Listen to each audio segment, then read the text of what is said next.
Assalamu alaikum. Kitap okuş mündiri Avlakla Torbeti'ge hoş geldiniz. Ben Nuriye Rahman. Bugün ben Grisiyanın Taros arlıdaki deniz yakısıga jaylaşkan bir kichik kentde denizning boyiga kelib sizlarga Abdurim Ötbir şeirleri namlı kitaptın bir eserini okup beray deb geldim. Lekin deniz şavqillari sel kuchliroq, sel paslasanglar bo'ladi.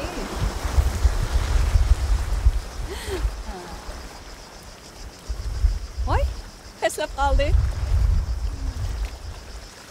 Derhal o'qishni boshlang. Bugun huzuringizga sunmoqchi bo'lganim Qosh teshiga Madhiya nomli nasr. Xo'sh.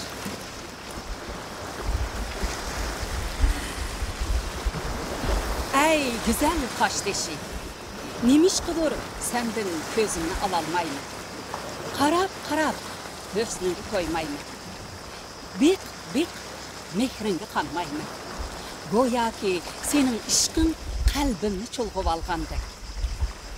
Elning aytqini bilan etsam, har bora ko'zim senda. Qiziq ish. Sen bilan bir urug'dan bo'lgan Yoqut bilan Firuza, Zumrad bilan Kahraba, husni jamolda seningdan go'zalroq. Jilva kamolda seningdan afzalroq edi-yu. Nimişqidir bilmayman.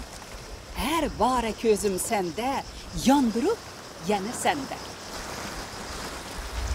Ko'zim senda, o'yim senda. Kunduzig'i shundoq tonglar etib ketguncha yanala fikrim senda. Seni o'ylasam, her chaq xiyolim qanot qilib, topilar gulzorga qo'nadi. So'zlar jilbiga kirib, qator qo'shoqlar to'qilib chiqadi. Qosh teshi yo'q, qosh teshi, mangib bo'ldi so'z beshi, ta'riflamay qo'yarmi uni ko'rgan har kishi. Qosh teshi yo'q, qosh teshi, o'xshash ekan ich teshi.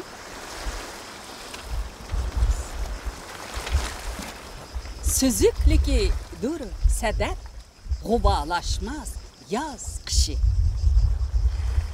Yoq, seni ta'riflashga bunda qo'shoqlar qandoqmi loyiq bo'la olasan? Qo'shoqqa deb vazn va qofiyalar bilan bo'g'ilib kelishning hojati nima? Eng yaxshisi, sabi bola ko'ngliga nima kelsa, shuni aytavergandek, men bu so'zimni ozoda aytay. Xiyolim qushlari keng samoda parvoz qilgan lochindek erkin qanot taqsin.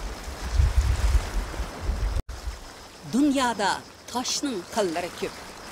Qum taş, jig'il taş, belay taş, qo'ram taş sanaversak jiqdi bo'lib ketadi. Hatta shohlarning tojilari bilan nozinlarning uzuk halqalariga ko'z bo'ladigan yoqut taş, firuzimi taş. Taxtlarga poya, qasr ayvonlarga to'vrik, masjid chirkavlarga mehrab bo'ladigan mermerli taş. Bırak, nimişkikin, ey güzel Qosh teshi, senili o'ylayman, sana qarayman. Her bora ko'zim senda, yondirib yana senda. Xislating qancha, husning shuncha. Husningga beqib, mehring shuncha. Mayli oq yoki qora, mayli ko'k yoki yeshil, mayli sariq yoki qizil. Qaysi rangda bo'lsang, xuddi yomg'irdan keyinki Hasan Husandek maftun qilsa meni. Qarab to'ymayman. Mehringga zodi qanmaydi.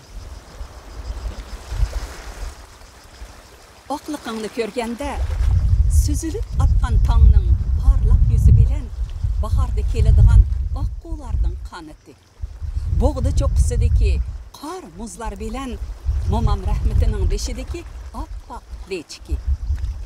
Anamning mang bergan suti bilan dadamning o'rmida kiydigan mata ko'ngliki. Uyg'ur yigitlarining badam do'ppisidagi guli bilan xotin shoyisidagi aqliqi yoki aydın kechalarda yerga chechilgan oy sho'lisi ko'z oldimda namoyon bo'lib.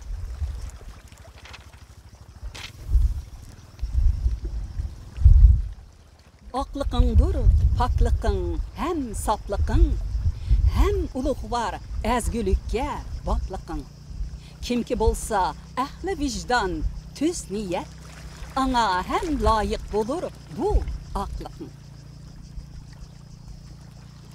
Qaraliqingni ko'rganda odamzodga madaniyat tengi atgan ya'ni yeziq tepilib insoniyat tarixi yozilishga boshlagan chaqlarni eslayman. Bunun sebebi shuki, mayli yung, mayli qumush, mayli qanotni qalam qilsin, inson o'z tarixini qora siyoh bilan kutgan emasmidi? Sening qarliqingni tarixning xetiga o'qishtaligim uchun xo'shalman. Onu desang, xo'tan keyikining kindikidan chiqadigan ishparni qara.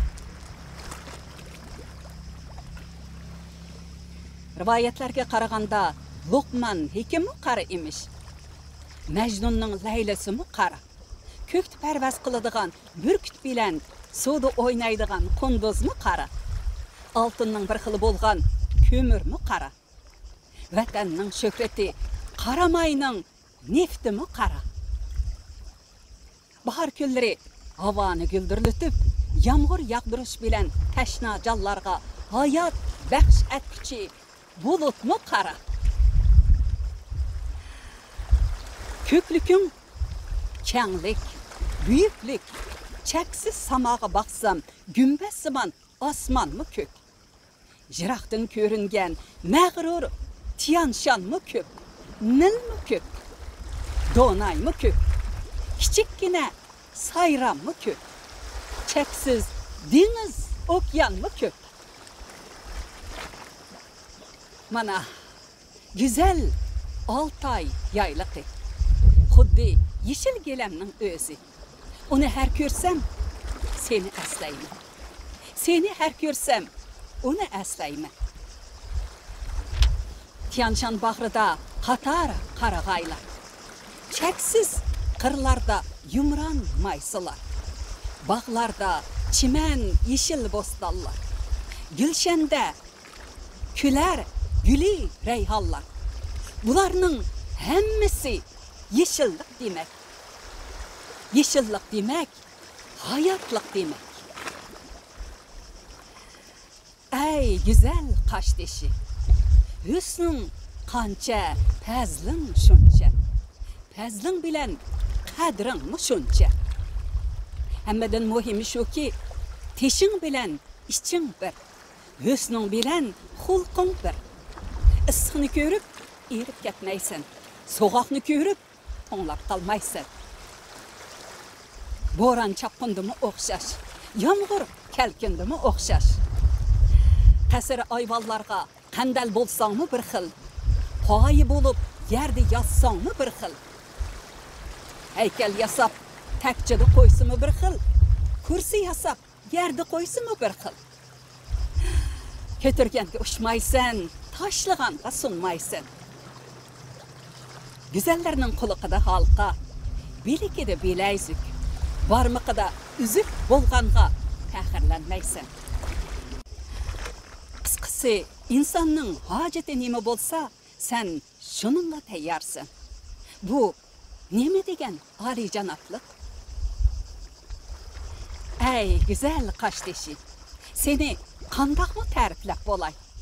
Ən yaxşısı sözümni əmdi qısqı qılay. Oğulның mərtligi atığı taalıq, qızның uzluqi anığı taalıq, danның toqlıqi tupraqı bağlıq, gülның jamali yapraqı bağlıq. Seni tuğup östürgen Qaraqaş dəryası bilən Yorunqaş dəryasıға barikallah. Şöhretingni jahanğı yayğan hünərvən xotan xalqıға həşqallah. 1981 yılı Mart, Ürümçi.